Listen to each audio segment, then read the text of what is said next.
नमस्कार साथियों, मैं आपका दोस्त आपका भाई विक्रम सिंह हाजिर हूँ अपने YouTube चैनल रैपिडो क्लासेस पर। और साथियों, आप सभी का बहुत बहुत स्वागत है आपके अपने YouTube चैनल में। जैसा कि आपको पता है, साधारण ब्याज का हमारा चैप्टर चल रहा है और साधारण ब्याज के इस चैप्टर में मैं एक बहुत ही शानदार और बढ़िया ट्रिक्स आपके सामने लेकर आया हूँ। जी हाँ, ऐसी अच्छी ट्रिक है कि आपको देखकर लगेगा कि ये ट्रिक वास्तव में बहुत अच्छी है और हमें आगे बहुत मदद करेगी। तो आइए इस ट्रिक के बारे में देखते हैं और इस ट्रिक से कैसे कैसे क्वेश्चंस एग्जाम्स में आए हैं उनको हम सॉल्व करते हैं। तो आज की इस वीडियो का पहला क्वेश्चन आपके सामने है, लेकिन उससे पहले आप लोगों को यदि मेरे चैनल को सब्सक्राइब नहीं किया है तो आप मेरे चैनल को जरूर सब्सक्राइब करें और साथ ही साथ बेल आइकन का बटन जरूर दबाएं। तो सबसे पहला क्वेश्चन आपके सामने ये रहा। डियर स्टूडेंट, पहला क्वेश्चन आपके सामने है और इस क्वेश्चन को कैसे सॉल्व करेंगे? चुटकियों में। जी हाँ, चुटकियों में सॉल्व करना है इस क्वेश्चन को। और कैसे करना है, इससे पहले कि मैं ट्रिक आपको बताऊं, पहले क्वेश्चन को रीड कर लीजिए। क्वेश्चन को रीड कैसे करना है? कोई धन साधारण ब्याज की दर से 2 वर्ष में 550 रुपये हो गया। यानी कि कोई धन हमने लिया और वो 2 वर्ष में 550 रुपये हो गए। कितने वर्ष में? 2 वर्ष में हो गए बेटा। ठीक है, आगे कह रहा है कि तथा 3 वर्ष में वो 575 हो गया। 3 वर्ष में ये कितना हो गया? 575 रुपये हो गया। कितना हो गया? 575 3 वर्ष में। ये बात समझ में आई? आगे कह रहा है तो वह धन 4 वर्ष में कितना हो जाएगा? 4 वर्ष में। मैंने आपको सबसे पहली वीडियो में साधारण ब्याज के क्वेश्चंस कराने से पहले मैंने साधारण ब्याज का पूरा कंसेप्ट आपको समझाया था और कंसेप्ट में ये बताया था कि प्रत्येक वर्ष साधारण ब्याज बराबर मिलेगी। तो जब प्रत्येक वर्ष साधारण ब्याज बराबर मिलती है तो भाई इस वर्ष में 2 वर्ष में इतना हुआ और 3 वर्ष में इतना हुआ, तो 1 वर्ष में ब्याज कितना मिला? 1 वर्ष में 550 में 575 हो गया। इसका मतलब 1 वर्ष में ब्याज मिला 25 रुपये। कितना मिला? 25 रुपये। अब 3 वर्ष में ये 575 हो गया, तो 1 वर्ष का ब्याज 25 है, तो अगले वर्ष 1 वर्ष और 25 मिल जाएगा। तो 4 वर्ष में कितना हो जाएगा ये रुपया? 4 वर्ष में कितना हो जाएगा मेरे भैया? 4 वर्ष में हो जाएगा मेरे बीरन 600 रुपये। कितना हो जाएगा? 600 रुपये। और आंसर कौन सा हो जाएगा? बी ऑप्शन इसका बिल्कुल सही आंसर हो जाएगा। भाई 3 वर्ष में 575 हो रहा है और हर वर्ष 25 रुपये ब्याज मिल रहा है, तो अगले वर्ष और चौथी वर्ष में भी 25 मिलेगा। तो चौथे वर्ष में 25 मिलकर कितना हो जाएगा? 600 हो जाएगा। तो 4 वर्ष में कितना हो गया? 600 हो गया। बात समझ में आई? ऐसे ही क्वेश्चन है, बिना किसी फॉर्मूले के डायरेक्ट क्वेश्चन करना है। अगला क्वेश्चन आपके सामने ये रहा। तो डियर स्टूडेंट, दूसरा क्वेश्चन आपके सामने है और दूसरे क्वेश्चन को कैसे सॉल्व करेंगे मैं इस पर लिख देता हूँ दूसरा क्वेश्चन। तो दूसरे क्वेश्चन को कैसे सॉल्व करेंगे, आपके सामने मैंने क्वेश्चन को पढ़ रहा हूँ वैसे ही सॉल्व करेंगे जैसे मैंने इससे पिछला वाला क्वेश्चन किया है। कोई धन साधारण ब्याज की दर से 2 वर्ष में कितना हो गया? 2240 रुपये हो गया। 2 वर्ष में अगर 2240 हो रहा है, मान लो मैंने कोई धन लिया और वो 2 वर्ष में कितना हो गया बेटा? 2240 रुपये हो गया। कितने वर्ष में? 2 वर्ष में। बात समझ में आई? तो आगे कह रहा है कि वह 5 वर्ष में कितना हो जाता है? 5 वर्ष में 2600 रुपये हो जाता है। कितना हो जाता है बेटा? 2600 रुपये। तो ये जो आगे का जो धन बढ़ा है ये कितने वर्ष का बढ़ा? 3 वर्ष का। तो 3 वर्ष का अंतर कितना है बेटा? 2600 में से आप घटा लीजिए 2240 रुपये। 2240 रुपये घटा देंगे तो भैया आंसर कितना आ जाएगा? आंसर आ जाएगा 360। 3 वर्ष का ब्याज कितना है बेटा? 3 वर्ष का 360 है। जब 3 का भाग देंगे इसमें तो कितना आ जाएगा? 120 रुपये आ जाएगा 1 वर्ष का। 120 1 वर्ष का है तो 2 वर्ष का कितना हो जाएगा? 2 की गुणा कर दी 24। कितना हो जाएगा? 240 रुपये। 2 वर्ष का ब्याज यदि 240 है तो यदि ये 2 वर्ष बाद 2240 हो रहा है तो यदि 240 और इसमें मिला है तो 240 इसमें से घटा देंगे तो भैया जो मूलधन था वो कितना हो जाएगा? 2000 रुपये। कितना हो जाएगा?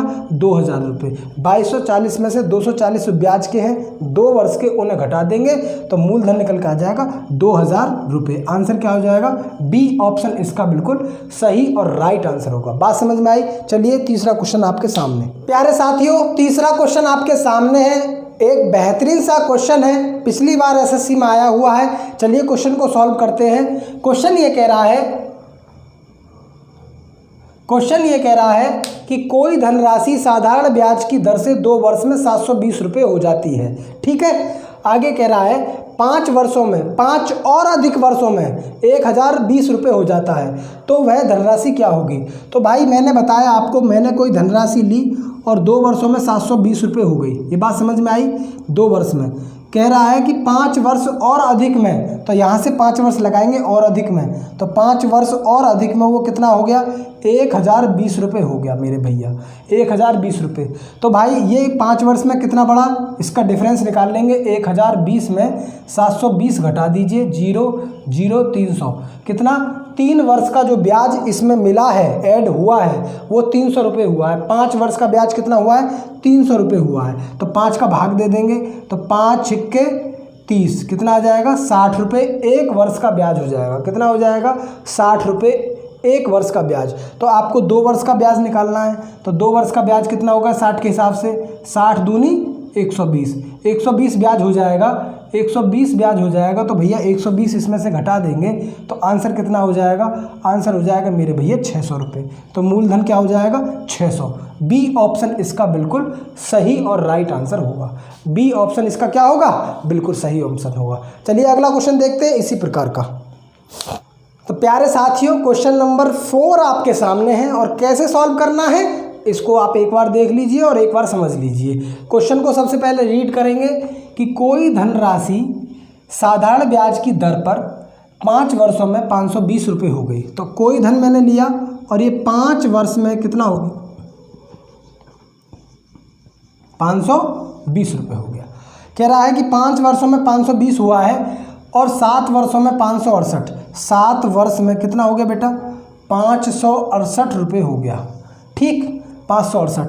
तो ये जो अंतर है इन दोनों का, 2 वर्ष का अंतर है, तो 2 वर्ष का ब्याज का अंतर हो जाएगा। 568 में से आप 520 घटा दीजिए, आंसर आ जाएगा 8 4 48। कितना आ जाएगा, 48।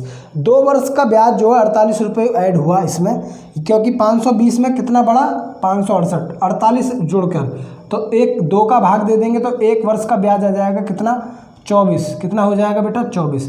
1 वर्ष का 24 ब्याज है, तो यदि 5 वर्ष बाद ये इतना हुआ है तो 5 वर्ष का ब्याज निकाल लीजिए। 5 24 पंजे 120, 120 रुपये ब्याज के इसमें ऐड हुए हैं, तब जाके 520 हुआ है। बात समझ में आ रही है, क्योंकि 5 वर्ष का ब्याज कितना है, 5 वर्ष का ब्याज है बेटा 120, और 120 अगर इसमें ऐड हुआ है तो ये मिश्र धन 520 हुआ है। तो इसमें से अगर 120 ब्याज के निकाल दें तो क्या बचेगा बेटा, मूलधन बचेगा कितना, 400 रुपये। तो 400 क्या हो जाएगा, इसका मूलधन हो जाएगा।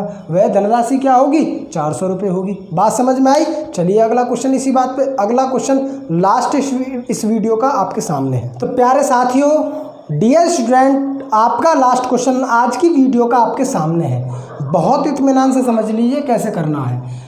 कोई धनराशि साधारण ब्याज की दर से 2 वर्ष में 8400 रुपये हो गई और 8 वर्ष में 12600 रुपये हो जाती है, तो उस वार्षिक ब्याज की दर क्या होगी, उस धनराशि पर किस दर से वार्षिक ब्याज मिला, ये आपको निकालना है। ठीक है, तो सबसे पहले हमें देखना है कि कोई धन कितना हुआ, 2 वर्ष में 8400 रुपये हुआ।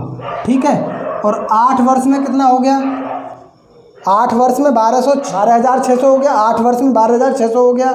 अब ये कितना, 6 वर्ष का अंतर है, तो 6 वर्ष का अंतर निकाल लीजिए। 12600 माइनस 8400 कितना हो जाएगा, कितना हो जाएगा, 4200 रुपये हो गया। 4200 में आप भाग दे दीजिए कितने का, 4200 में भाग दे दीजिए कितने का, 6 का। तो 1 वर्ष का ब्याज आ जाएगा 6 7 42, कितना आ जाएगा, 700 रुपये। कितना हो जाएगा बेटा, 700 रुपये।